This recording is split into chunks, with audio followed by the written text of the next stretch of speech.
तो शायद quarantine time खत्म हो चुका है ना, अभी तो शायद लोग मिलने भी आते हैं। नहीं, मिलने अभी तो कोई नहीं आ रहा है। है। घर पे बरामद हुआ है। हाँ, तो घर से बरामद हुआ ना, तो घर पे कितने टाइम से? ऐसा तो है नहीं कि सर आज उसको वो घायल हालत में कल ही आप लोगों ने उठा लिया। सर आप लोगों ने प्राय 1.25 साल बाद उसको उठाया आप लोगों ने, याद हो तो। देखिए, ऐसा ना तो मैंने उठाया। मुझे ऐसे बहुत सारे कमेंट्स आते हैं कि मैडम आप जाओ सारस को छुड़वा लाओ, प्लीज़ आप कोर्ट जाओ, आप ये करो, आप वो करो, कोशिश करो, ट्राई करो, आपको सारस को छुड़वाना पड़ेगा, आज़ाद करवाना पड़ेगा।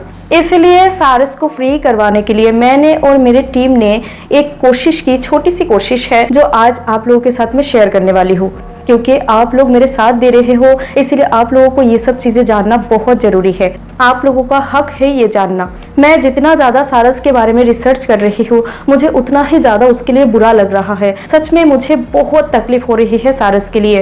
ये इंसान और जानवर की सही में एक अनोखी कहानी है, अनोखी दोस्ती की कहानी है। ये कहानी सच में लोगों के दिल को छू जाने वाली कहानी है। आरिफ और सारस का मैटर तो आप सब जानते ही हो। सारस घायल हालत में पड़ा था, जब आरिफ उसको ले जाके ट्रीटमेंट करवाया, फिर उसे जंगल में छोड़ने गया तो जंगल में वो गया नहीं, सारस उसके पीछे पीछे उसके घर चला आया, फिर उसी के साथ रहने लगा, उसी के साथ खाने लगा, उसी के साथ उड़ने लगा, उसी के साथ ही रहने लगा। करीबन 2 साल बाद जब अखिलेश यादव उससे मिलने गए तो वो चीज़ बहुत ज़्यादा वायरल हुआ, बहुत ज़्यादा ट्रेंडिंग में चला गया और वन विभाग की तरफ से तभी सारस को आरिफ के पास से उठा लिया गया।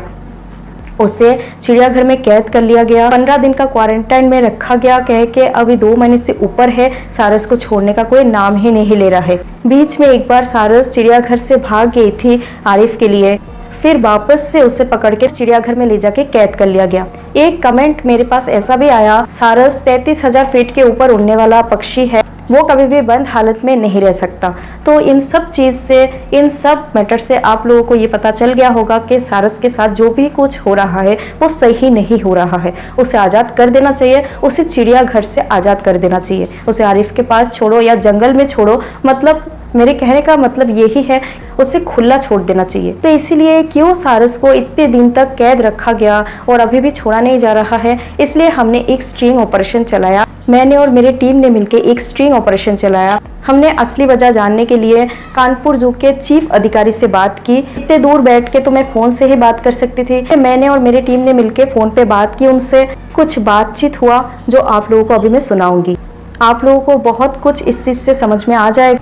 हमारे सवालों में उलझकर अधिकारी ने फोन रख दिया, वो और बात नहीं कर पाए, हमारे सवालों के जवाब और नहीं दे पाए।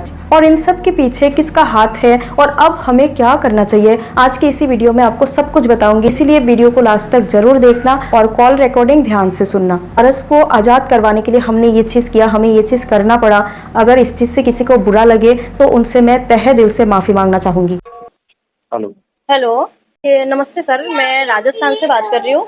तो ये कानपुर जू में आप शायद रेंजर होंगे, आपके नंबर मिला है उनसे। सर हम क्या पूछना चाह रहे थे कि वो जो सारस है ना, उसके बारे में कि हमने बहुत रिसर्च मतलब बहुत पढ़ा, ऐसे सुना बहुत, तो उससे मिलना चाहते हैं एक बार आके, तो मिल सकते हैं क्या सर? नहीं, अभी फिलहाल तो नहीं मिल पाएंगे। उसका तो शायद क्वारंटाइन टाइम खत्म हो चुका है ना, अभी तो शायद लोग मिलने भी आते हैं। नहीं, मिलने अभी तो कोई नहीं आ रहा है, तो अलग अभी ऑफर ले लिया मैंने। या तो सर हम उसे एडॉप्ट कर सकते हैं क्या, मतलब कुछ जमानत में उसको छुड़वा सकते हैं क्या सर? नहीं, वो तो ये थोड़ा ना बंदे जमानत छुड़वा लेंगे, ये जमानत छुड़वाएंगे। मतलब उससे मिला नहीं जा सकता सर? फिलहाल नहीं, अभी कुछ टाइम बाद जब होगा तो आपको बता देंगे। तो उससे क्या अभी तो तो उससे क्या कभी छोड़ा नहीं जाएगा क्या सर? तो वहाँ से डिसाइड होगा ना, डब्ल्यू साहब लखनऊ से डिसाइड करेंगे छोड़ना है क्या करना है। फिलहाल अभी वहीं पर ही है, आगे जो भी निर्णय लेंगे तो ये तो सर आप लोग तो ऐसा निर्णय तो ले सकते हो ना सर उसको, वरना आप उसको छोड़ दो ना सर। अगर वार्डन की पावर है, वो डिसाइड करेंगे, हम लोग नहीं डिसाइड कर सकते। हेलो, हाँ सर नमस्ते। कानपुर वाला जो सारस है ना, सारस पक्षी जो आरिफ का सारस है, उसका एक पैर में लग रखी थी सर, तो उसको वो अभी क्वारंटाइन में रख रखे हो ना सर आप लोग कानपुर जू के अंदर जी। तो सर उसको हम छुड़वाना चाह रहे थे, मतलब जो भी कानूनी जो भी प्रोसीजर है वो करेंगे। वो ऐसे हाँ सर बताइए। ऐसे नहीं छोड़ा जाएगा, जब उसको छोड़ना होगा तो वो डिसाइड करेंगे। नहीं वो तो करेंगे जी जी। नहीं वो तो करेंगे सर, बिल्कुल समझ में आ गया। जैसे किसी के रिश्ते आपको किसी को कोई उसमें वो नहीं करनी है कार्रवाई, तो उनके लेवल से होना है। उसमें आपके हमारे किसी के प्रयासों से कुछ नहीं होगा, वो डिसाइड करेंगे उसको कब छोड़ना है। नहीं मतलब कौन, मतलब डिसाइड कौन करेंगे सर, एक बार बता दो ना। मतलब हम सर काफी लोगों को जानते हैं। हाँ sir, wild life warden Lucknow. Chief wild life warden. किनका कॉल आएगा तो छोड़ दो, क्या बता दीजिए। उसको तो बिना जुर्म में गिरफ्तार कर लिया गया, एक तरीके से गिरफ्तारी के पिंजरे में डाल दिया। अभी जैसे किसी के रिश्तेदार भी होते हैं उसको भी ले जाते हैं तो जमानत में पैसे ही तो लेते हैं ना, और क्या लगता है। वो जो वकील है वो उसके कागज के कंप्लीट होता है, फिर जमानत के पैसे तो देने पड़ते हैं। वो वाइल्ड एनिमल है, वो पेट एनिमल नहीं है कि आप घर में पाल लेंगे उसको। हाँ, वाइल्ड क्या है, और मतलब इसमें पेट में कौन कौन नहीं है कि घर में पाल लेंगे उसको। नहीं तो सर पेट एनिमल नहीं है। नहीं तो पालने का लिए नहीं तो इसमें मतलब क्या, किनको आप मतलब इसमें गलत किसको ठहरा रहे हैं आप। मतलब उसको तो लग रखी थी ना, फिर ही तो आरिफ ने उसको ट्रीटमेंट किया था। उस टाइम कौन थे, सरकार कहाँ थे उस टाइम। मतलब नहीं, वो तो पहले घायल था। हाँ, उसको आप लोगों ने कहाँ से लाए, उसको किसी से लाए हो ना उसको। सर मेरी बात सुनो, आपने उसको घायल आदमी मिलेगा, आप अस्पताल लेके जाओगे, नहीं बिल्कुल आप सर मेरी बात सुनिए। वो वाइल्ड एनिमल है ना, आप लोगों ने उसको जंगल से उठाया या किसी के घर से उठाया। घर से बरामद हुआ। हाँ तो घर से बरामद हुआ ना, तो घर पे कितने टाइम था। ऐसा तो है नहीं कि सर आज उसको वो घायल हालत में कल ही आप लोगों ने उठा लिया। सर आप लोगों ने प्राय 1.25 साल बाद उसको उठाया आप लोगों ने, याद हो तो। ठीक है सर, ना तो मैंने उठाया है और मेरे पास इतना समय आपसे मैं बहस करूंगा, ठीक है। नहीं सर, बहस की नहीं हो रही है, मतलब बात न्याय की हो रही है मतलब सर यहाँ पर। ये स्ट्रिंग ऑपरेशन सिर्फ और सिर्फ हम आरिफ और सारस को मिलवाने के लिए किए, हमने सारस को फ्री करवाने के लिए किया। अकॉर्डिंग आप लोगों को अगर समझ में ना आए तो मैं एक बार बता दूं, हमने अधिकारी से बात की और हमने उनसे कहा कि सारस को अगर जमानत पे हम छुड़वाना चाहते हैं तो कितने पैसे चाहिए, कितने पैसे देना पड़ेगा, किनके कॉल आने पर वो सारस को छोड़ेंगे। हमने ये भी कहा किसी से अगर परमिशन लेके हम उसे छुड़वाना चाहते हैं तो क्या छुड़वा सकते हैं क्या, ये चीज हमें कंफर्म करना था। तो चीफ अधिकारी यहाँ पर ये कह रहे हैं कि अगर हम चीफ वार्डन से मतलब ऐसे फॉरेस्ट चीफ वार्डन जो होते हैं उनसे अगर कोई परमिशन लेके छुड़वाना चाहते हैं तो वो छोड़ देंगे। कह रहे हैं कि मुख्यालय से अगर हम लखनऊ मुख्यालय से अगर हम कोई परमिशन लेके आएंगे तो वो छोड़ देंगे सारस को। तो देखिए अगर कोई परमिशन लाने से अगर सारस को वो छोड़ देंगे तो मुझे ये बात अभी समझ में नहीं आ रही है कि अभी उसको फिर बंद करने का क्या मतलब रहा। परमिशन पे आप लोग इसे छोड़ दोगे तो फिर क्यों किसी का परमिशन का इंतजार करना। मैं यहाँ पर कोई भी रूल्स रेगुलेशन पे जा ही नहीं रही हूँ। अरे यार, ये सारस और आरिफ का जो मैटर है ये थोड़ी हर सारस के साथ हो रहा है, हर कोई विलुप्त जीव के साथ हो रहा है।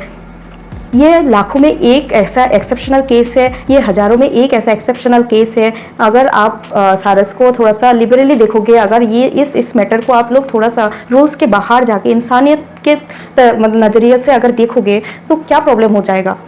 जो बातें हमें समझ में आ रही है वो ही बातें चीफ अधिकारी को भी समझ में आ रही है, और वो जिनसे परमिशन लेने की बात कर रहे हैं उनको भी समझ में आ रही है। तो सबको अगर समझ में पूरा मैटर आ ही रहा है तो यहाँ पर किसी परमिशन का क्या करना यार। परमिशन तो यही है ना कि उनके कानों तक ये मैटर पहुंचाना। तो भाई उनके कानों तक ऑलरेडी ये मैटर पहुंच चुका है, उनको पता है सारा चीज़ें। ये मैटर बहुत वायरल है, बहुत ट्रेंडिंग है, बड़े बड़े न्यूज़ चैनल ने इस मैटर को कवर किया है। तो सबको सब चीज़ जब पता है तब किसी के परमिशन का इंतज़ार क्यों करना।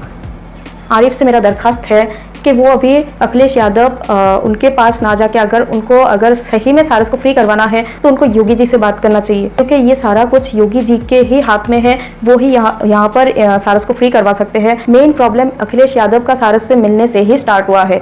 या तो आरिफ जाए योगी जी के पास या तो अखिलेश यादव जी को योगी जी से मांग करनी चाहिए सारस की। इससे जल्द हम सारस को फ्री करवा लेंगे। ये एक छोटी सी कोशिश हमने की, आगे और भी कोशिशें करते रहेंगे। आप लोग हमारे साथ देते रहिए, वीडियो को बहुत लाइक कीजिए, बहुत ज़्यादा शेयर कीजिए, पूरा वॉच कीजिए।